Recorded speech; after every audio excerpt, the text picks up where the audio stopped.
Hi everyone, I'm here this afternoon to talk to you about Jesus' response when asked what was the greatest commandment.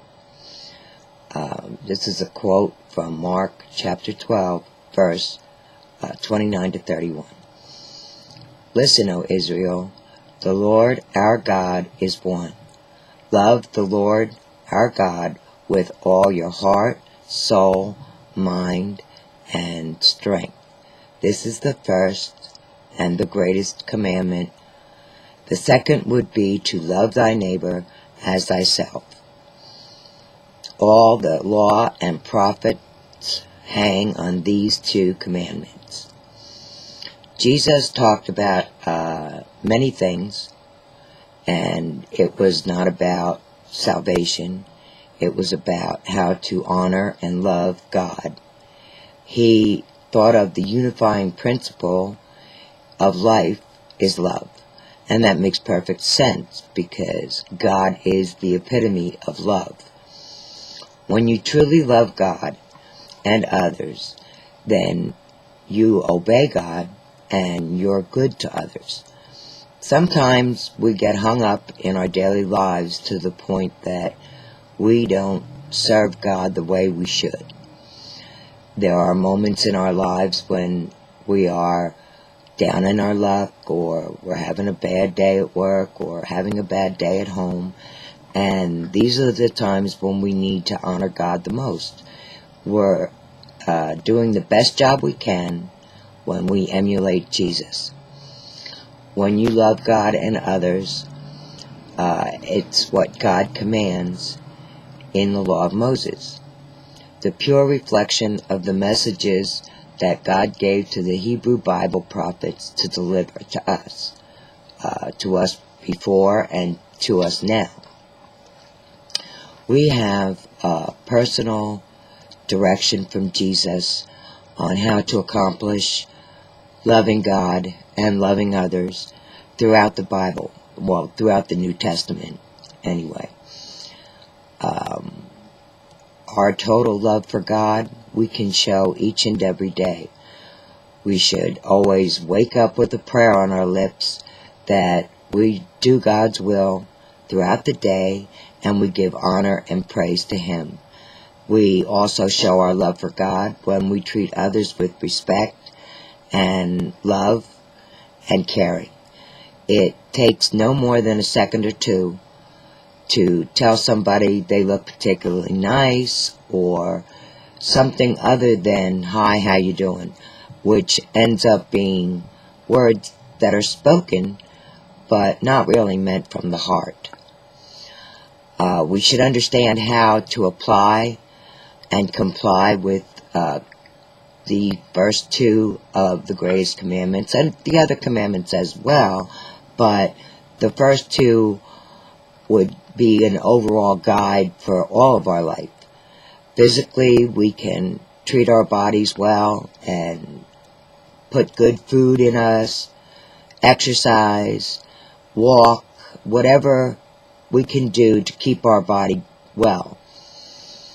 And then mentally, we can always put God first.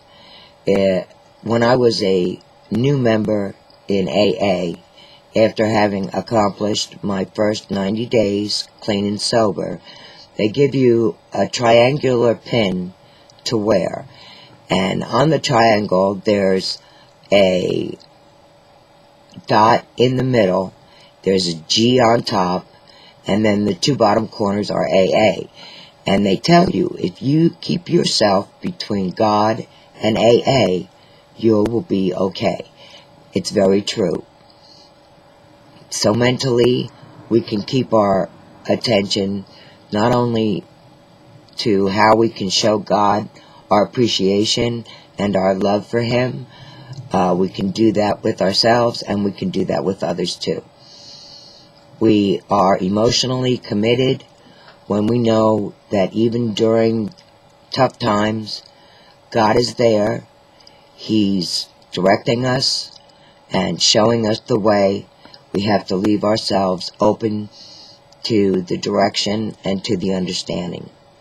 Spiritually, we should read the Bible every day and understand what God's plan for us is that day, or we can ask God for direction if we're feeling that we don't really have a direction to go in.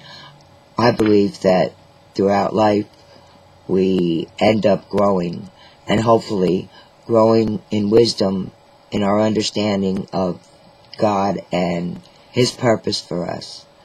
Each of us has a part to play in this life, and we should really be living as if we've already started in the next life, which is not of this world.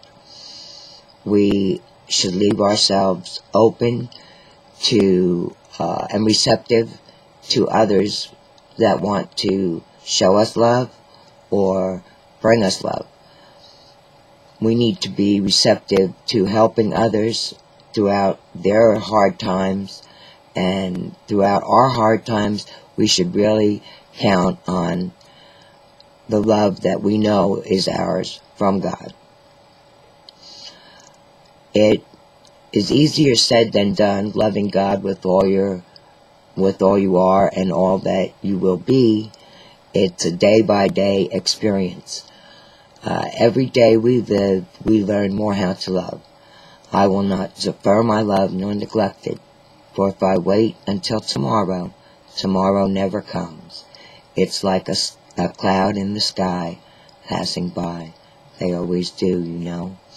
Practice makes perfect, and during our challenging times, the best advice I could give to anyone would be to take yourself outside of yourself and find someone to help. In helping others and helping others to satisfy whatever needs they have at the moment, whether it be just listening to what they have to say or talking so that they can hear someone else say what they know is truth. This is something we can practice, and we should always try and help others when we're going through a hard time, because it's the best way to get through it. We need to always remember that the most precious gifts in life are priceless. I believe there's too much concentration these days on money. The love of money is the root of all evil, and evil, spelled backwards, is live, which is what we really need to do, and always have the greatest commandments in mind in doing so. I want to express my gratitude for all of my fellow students who have come along this path with me. I feel privileged and honored to have you as my fellow classmates, and I wish you nothing but an abundance of blessings in the future. Thanks so much.